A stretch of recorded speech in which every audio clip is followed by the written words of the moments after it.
জানেন, মার্কেট যখন একদম থেমে যায় তখন একটা বাটন আছে যেটা সব কিছুকে রিসেট করে দেয়। সেটাই হলো কোয়ান্টিটেটিভ ইজিং বা কিউই। অনেকে প্রশ্ন করেন, অর্থনীতি যখন ধীরে ধীরে জ্যাম হয়ে যায় তখন সেন্ট্রাল ব্যাংক কিভাবে আবার মার্কেটকে চলতে বাধ্য করে?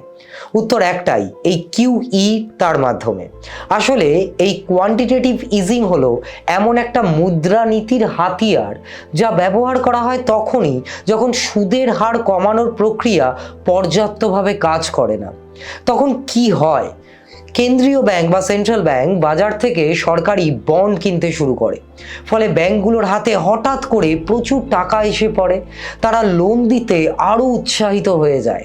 ব্যবসা, হাউজিং সব জায়গাতে লোনের গতি কিন্তু হঠাৎ করে বাড়তে থাকে।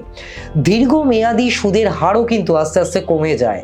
বড় ব্যবসার খরচ কমে যায়। মানুষের জন্য বাড়ির কেনা হয়ে ওঠে অনেক সহজ।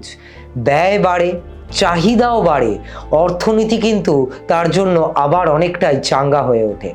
একটা উদাহরণ দিলে ব্যাপারটা আরো পরিষ্কার হবে। 2008 সালে বিশ্ব মন্দার সময় ইউএস এর ফেডারেল রিজার্ভ এই কিউই চালু করেছিল। ব্যাংকগুলোর লিকুইডিটি বাড়িয়ে তারা পুরো অর্থনীতিকেই সোজা দাঁড় করিয়ে দেয়। এরপর থেকে জাপান, ইউরোপ অনেক দেশেই কিন্তু এই নীতি ব্যবহার করা হয়েছে। তাই এক কথায় কিউই হলো মার্কেটের নতুন অক্সিজেন, যা অর্থনীতিতে ফ্রেশ মানি ইনজেক্ট করে, সুদের হার কমায়।